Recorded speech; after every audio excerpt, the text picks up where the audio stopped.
The 7 deadly sins. No, not these. The actual 7 deadly sins are representations of the vices that would bring out the worst in humanity and lead to more sin. People show representations of the sins every day, from that one friend who thinks he's the center of the universe to the goon or uncle you never told your parents about.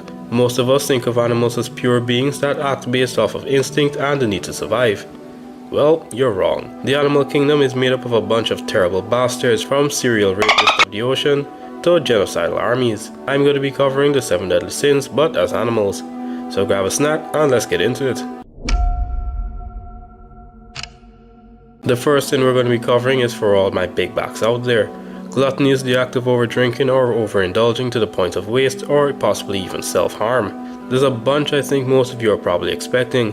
Probably like the spotted hyenas that leave nothing left on the carcass, or the massive constrictors that explode from eating too much sometimes. But I think I found a better candidate, the Komodo dragon. It's a reason that it's the most massive lizard on the planet. Actually, that's probably due to geographical circumstances more than the eating style, but I digress. Komodos are the largest lizards on the planet, with males weighing upwards of 200 pounds and few individuals reaching the 300 mark. As if it wasn't overpowered enough, it has a venomous bite. Yes, it is venom, not deadly bacteria, since their mouth microbiome isn't that much different from any other wild carnivore. Anyway, the reason I put it as gluttony. What would this properly trimmed gentleman possibly have against eating machines like this? Yeah, that's why. Able to eat more than 80% of its body weight in a single sitting is the big back king of Komodo Island. If you think that's not impressive, to put in perspective, if you were about 180 pounds, you would need to eat over 200 burgers in one go without water or rest. And I'm sure a lot of you who are trying to bulk up relate as to how hard it is to try and eat even 3000 calories in a single day. Everything on the island is fair game for the Komodos: birds, monkeys, pig, deer, buffalo, dead people. Yes, dead people, since Komodos have raided graves to feed on the rotting corpses and even other Komodo dragons. And this isn't the normal reptilian cannibalism. I'm saying this like it's normal, but what I mean is that some of the claws of other Komodo dragons found in the fecal matter of the individual that ate them aren't that much smaller than it. The claws of one specimen indicated that it was around 5 to 6 feet long, and it was eaten by an 8 foot long individual. So granted, for some monitor lizards and crocs, even a foot of a length in difference has a massive weight increase. These guys are well equipped to rip and tear prey apart, but for them it seems if the head can fit in its mouth, then the entire body can. Now I can understand eating a fish, bird or even eel whole, but swallowing a kid is a whole nother level of diabolical. Relax, I mean kid as in baby goat. It has more than enough tools equipped to tear off limbs for something that size. And then there's this one with the monkey. Now there's no way something other than a snake should be able to pull this off. Yes, lizards, especially monitor lizards, due to their primarily carnivorous diet, have a decent amount of elasticity to allow them to swallow certain things whole, instead of wasting energy tearing it up. But come on, this is a bit much, ain't it? I know for a fact that every pause this thing took, it was a pause to breathe. This dude was gasping for air. There's also this one, who got his head stuck in a sea turtle shell. Anyway, I'm aware of the reason that they eat as much as they do. Similar to that of crocodiles and some snakes, where they can eat one large meal so that they can go longer without food. Though it isn't as extreme as the crocs or constrictors, that can go a year without a single meal. Anyway, my pick for this one could be up for debate. But the animal for the next sin is the only animal besides us who can fit the sin, and you can't change my mind. Let's see, most of you as teenagers know this sin all too well. You see a nice girl you find pretty, and then you get a rise out of it. Literally. This is a sin of lust, which is the longing desire or want for sexual interaction. This sin is one of the worst ones humans can represent, considering the atrocities that have come out of it. And for the individuals that have committed this sin in a crime, they need to be castrated at the very least. Believe it or not, there are some animals that can show this sin really well, such as ducks. That's right, that cute drake you've been throwing bread at on the pond is likely a sexual deviant. Male ducks will often try to fight for the right to mate with a female, and this sometimes could lead to the death of the female due to drowning. It's so bad that the female duck's reproductive systems are built like mazes. But there's one animal that's much worse. Not just because of what it does, but because it does it for pleasure. It's the thing a lot of you want to see every time you go on a cruise, and what some of you even want to pet. Well, guess what? The adorable trick practicing cetacean you want to interact with so badly is a serial rape. That's right, you sick. Aside from humans, dolphins are one of the most sick creatures on the planet. But before we get into that, if you're liking this video so far, consider hitting that like and subscribe button. And dare I say, share it too, since 3 taps for you guys will allow me to continue making vids like these. Again, thank you for your support, and now back to the Reddit mod dolphins. Sometimes rogue bands of males will find an individual female and force her into coitus, ramming her and biting her if she doesn't give in. And the males in this band usually take turns, and the crazy part is that it's a coordinated thing. They each just take their own turns. And what's worse, if the female has a calf, the rogue band of males may try to dispose of the calf in order to have their way with the mother. The only hope usually is to fight them off or to find another pod that's sane. Now I'll be lying if I said it happens all the time, because it doesn't. But the fact that it happens every now and again is still too much. Another fact, those rumors you heard of dolphins getting high off of poisonous fish is true. Dolphins will sometimes target pufferfish specifically to get high, by constantly poking them so that their poison is excreted, and they just can't get enough of it. And they get just enough of it to the point where they get some kind of buzz, I guess. Don't know how that's possible, since pufferfish toxin is some of the most deadly on the planet, but who am I to judge the degenerates of the sea?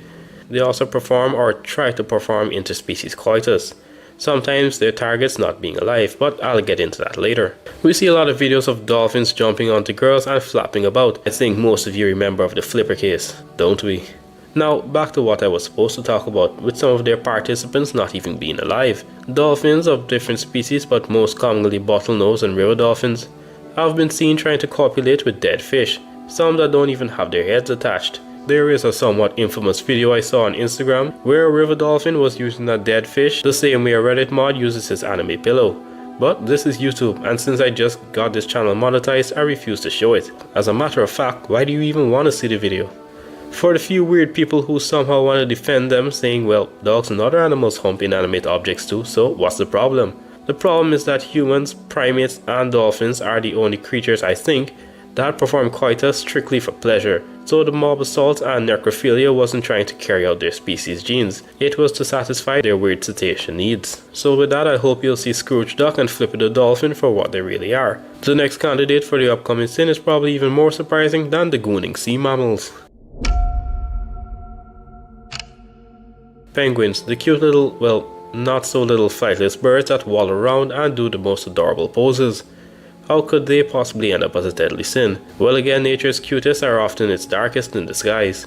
Envy is a resentful desire for another's possessions or status. Basically, it's you looking at a 12-year-old who was just bought a 16 Pro Max, while you've been rocking an 11 for almost a decade. But why would penguins represent envy out of all things? Well, believe it or not, penguins are very selfish and jealous creatures. So, firstly, they don't like to share. Yeah, they throw a fit if another walks near their nest, even by accident. As for jealousy, certain species of penguins that live in hotter climates like rocks that they use for their nest, and the better the rock collection, the more likely of you attracting a mate. Some individuals fight bloody battles just to get their neighbors rocked, even though there's a beach full of them. Other times they steal the rocks when their neighbors are gone, and in a few cases, while I don't think it's specifically targeted, sometimes the nest owner will shoot a poop missile directly onto the neighbor's face. This fecal warfare is more so about keeping their nest clean, but come on, you can't tell me at least some of these aren't deliberate. But the real reason they're on this list is their involvement with their own offspring. Nature can be cruel, and infant mortality in the wild is a given. And this is sad, no doubt, especially when you see the parents of the chick or egg they lost actually mourn. There's a good chunk of videos of female emperor penguins who recently lost their egg or chick from either predators or the environment itself, trying to steal the offspring of another parent during their time of grief. They are so envious of the parenthood they were robbed that they are willing to fight the parent of another chick just to experience it. They sometimes do succeed, and that isn't really the worst part. The bad part is that it never lasts. These foster parents often look after the chick for a few days or weeks, and when that parental rush is over, they abandon the chick that they fought for. That's right, they abandon the chick that they fought so hard for, and if the chick is being too clingy, they sometimes peck at it repeatedly to shoo it away, which decreases its chances of survival. After the abandonment, the baby's original parents won't take it back, so inevitably it does die of starvation not too long after. This, I gotta say, for me at least, is one of nature's cruelest acts. But it's just another example showing even in the animal kingdom, jealousy can be a deadly thing. Alright folks, hope you enjoyed the video. The part 2 will be out shortly, hopefully before the end of the week. Don't forget to like and subscribe, and I'll see you in the next video. As promised, here's the part 2 for the 7 deadly sins as real life animals. We covered the first 3 in the first video, so we're going to be covering the remaining 4 in this one. I think most of you agreed with my first roster of candidates, but this one might be a bit more controversial. So let me know in the comments who you'd place instead of these. Enough small talk, let's get right into it. Wrath, the feeling you get when your teacher gives you an extension for an assignment you gave up sleep for. The sin is basically the raw, uncontrollable feeling of hatred, anger, or the desire for revenge. Some of you probably expected a fierce carnivore, probably like a lion or tiger, but it's actually a herbivore. The vegetarian most of you somehow think is cute is one of the most hateful creatures we walk the earth with. I was at first gonna put the Japanese giant hornet because these things are just pure black Air Force energy. They will jump you if you get too close, and if one jumps you, then they all jump you. But the reason the hippo wins is that it has beef with everything, especially its own species, and kills more people in Africa than any other mammal. That's right folks, this shit-spraying refrigerator on legs kills more people than lions, leopards and hyenas combined. They are extremely territorial, and the reason for this may be due to their excessively high testosterone. There are videos of antelope escaping crocodiles while crossing the river, but then the hippo goes out of its way to kill it. I could understand it being aggressive to predators, but jumping an antelope is egregious work. Strangely enough, the only other large creature they seem to have some sort of truce with are the Nile crocodiles, most of the time. I think it's less of a truce and more of a if you leave me alone then I'll leave you alone. Because unless you're Gustav, a hippo would one-shot any crocodile. There are instances of male hippos killing infants that are their own, just to make their mother more readily available for mating once again. It is fairly common for mammals to kill the offspring of other males in order to secure their own bloodline, but they usually don't kill their own offspring. Hippos on the other hand don't discriminate. Everything's fair game. Hippos have been known to chase people for hundreds of meters to ensure that they are no longer breeding, just because the people were on the land. And a fair amount of the time the person gets caught, since hippos are able to reach 25 miles per hour, which is faster than 99% of the population. Nothing escapes their wrath, even boats and canoes, as this is one of the main ways hippos get to people, by tipping over the local canoes and then checking them in the water. They'll even try to go after larger metal commercial boats, which would scare off most things with the noise they create. But not the hippos. Here's another instance of unadulterated malice by these wide-faced heathens. This gazelle or antelope, whatever it is trapped in the mud after being chased by wild dogs, and the wild dogs are trying to get to the gazelle. But then the hippo pulls up, and instead of trying to get to the predators, it grabs the gazelle instead with its mouth and just ragdolls it. And you can see that even the wild dogs are a bit astonished. They're probably like, aren't you on the same team? The only other things I've seen that were able to check a hippo are elephants and rhinos, which brings me some amount of joy seeing them get pushed around for once. Their malice for everything that moves is something to behold, but the next animal couldn't really care less on what goes on around it.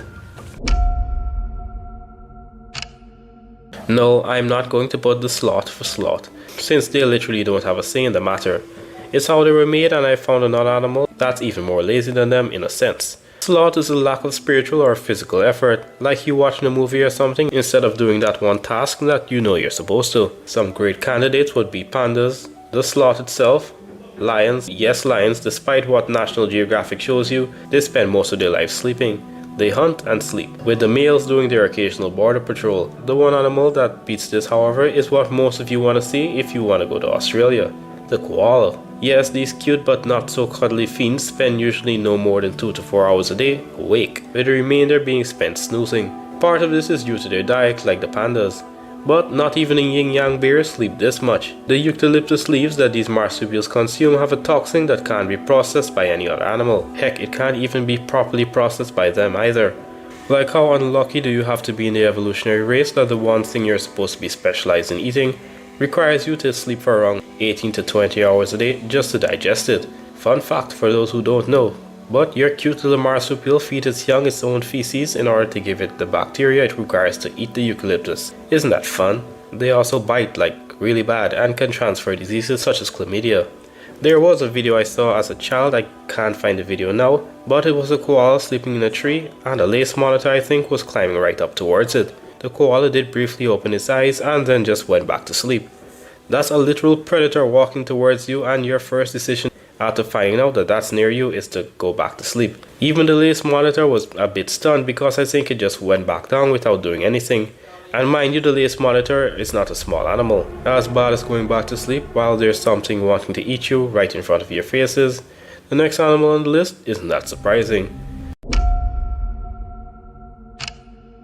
Yeah, call me basic all you want, but who else do you think would fit the sin any better?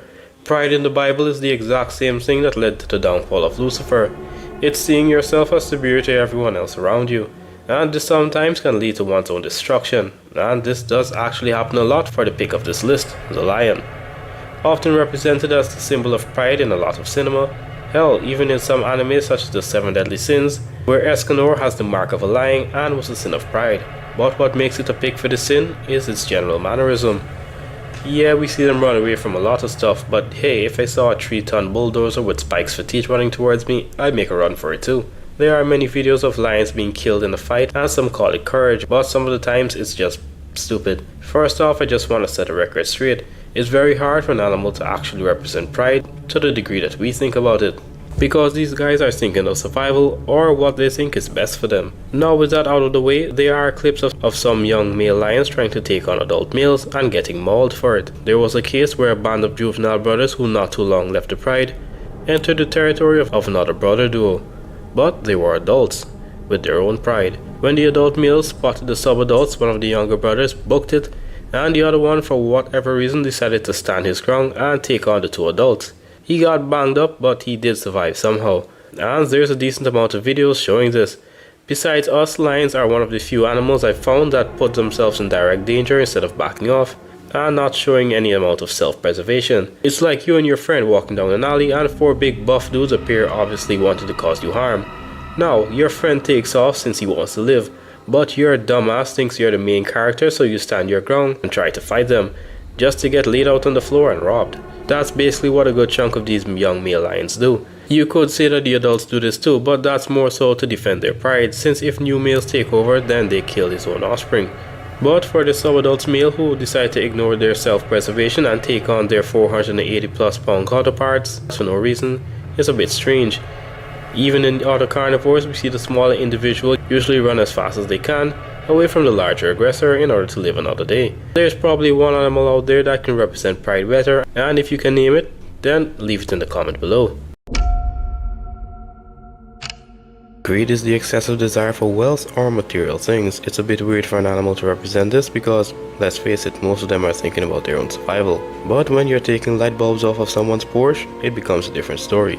Raccoons are often called the bandits of the forest, and for good reason. Often viewed as pests in many urban areas due to them rummaging through garbage and carrying rabies. But the bin hunting is more so for survival than being greedy. Some even enter houses to try and find food, yet could somehow end up leaving with your watch instead of food. Raccoons are very intelligent, and unfortunately, coupled with that intelligence, they have very dexterous hands that allow them to grab and pull things similar to the way we do. They also have the ability to take your light bulbs, and they do. These raccoons were caught unscrewing a light bulb and then running off with it. I mean, it's more of an annoyance than any real harm, but still, imagine just installing a new light bulb to replace the one you just blew, just to find out the rabies-infested bandit took off with it. They are so bold that they will attempt to take jewelry even when the owner is relatively close. Some of their bounty have been found in their hideouts, which are usually holes in the trees. They're basically the redneck hoarders of North America. Their thievery is so bad that instead of going to court to seek a penalty, most people immediately pick the death penalty if they find out raccoons are in the area. They set traps and they get caught. So much for being smart.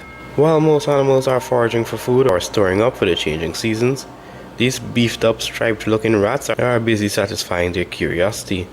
And some even have the balls to try and attack people for their belongings if they don't get it. Anyway, that's just about a wrap for this one. I had to re-upload the first version due to some YouTube issues that didn't really make sense, so give that video some support. You guys can let me know who you think would be better fits for the sins I picked in this video. Also give any suggestions on what videos I should do next. And with that, I'll see you in the next video.